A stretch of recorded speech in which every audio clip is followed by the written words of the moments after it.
សួស្តីបងប្អូនថ្ងៃនេះខ្ញុំចង់និយាយអំពីរឿងការពិតមួយដ៏សែនកំសត់បងប្អូននេះគឺជីវិតដ៏សែនកំសត់បាទដែលលក់ស្រារាល់ថ្ងៃគ្មានអីហូបទេមានតែមីចប់បាទហើយត្រូវថ្ងៃនេះដាច់លុយដែរនេះលោកប្រធានគាត់ទិញឲ្យមួយកញ្ចប់ដែរនេះហើយតែពីយើងដាំទឹកដាំអីសរុបហើយដាក់លើឡានតែបានហូបនឹងកន្លែងគេទេព្រោះយើងត្រូវការចាញ់ទៅទៀតអញ្ចឹងណាទៅរកកន្លែងហូបគួសមបាទឥឡូវយើងចាញ់ឲ្យពីផ្ទះមួយហ្នឹងបងប្អូនហើយយើងមកដល់សាលារៀនឃុំព្រៃបាទនេះឥឡូវខ្ញុំដើរខាងព្រៃខាងនេះព្រោះថ្ងៃនេះគឺជាថ្ងៃច័ន្ទគឺគោលការណ៍របស់ខ្ញុំគឺដើរមកខាងឃុំព្រៃបាទភូមិព្រៃមួយព្រៃពីរហើយមកភូមិហៅភូមិអីគេទេភ្លេចបាត់ហើយបងប្អូនភូមិច្រើនណាស់ពេក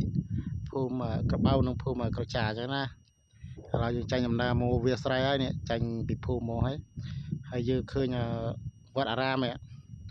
តែគឺជាវត្តបុរាណមួយបងប្អូនតែគេឈប់នៅហើយវត្តនេះចាំថ្ងៃណាទៅនេះខ្ញុំចុះថតឲ្យបងប្អូនមើល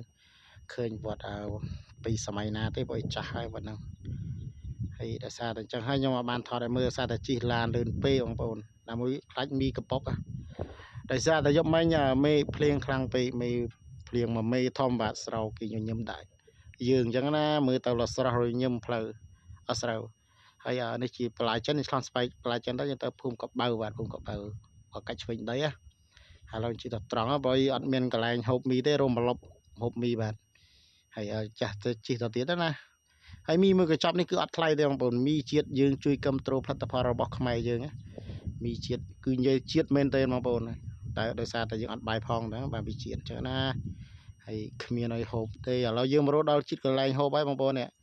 យើងមានតែស្រីស្រង់ម្លប់ឈើម្លប់អីអញ្ចឹងណាឥឡូវដល់កន្លែងហូបហើយអ្នកបើឡានដល់ហើយហូបជាតិដល់ហើយ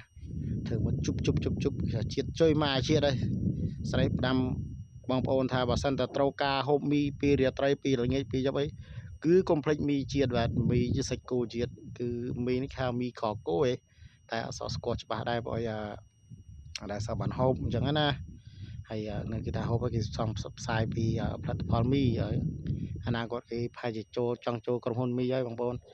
នឹងហើយវីដេអូគឺអត់មានអីទេមានតែសកម្មភាពប៉ុណ្ណឹងហើយបងប្អូនហើយចែកជូនបងប្អូនទស្សនាបាទហើយ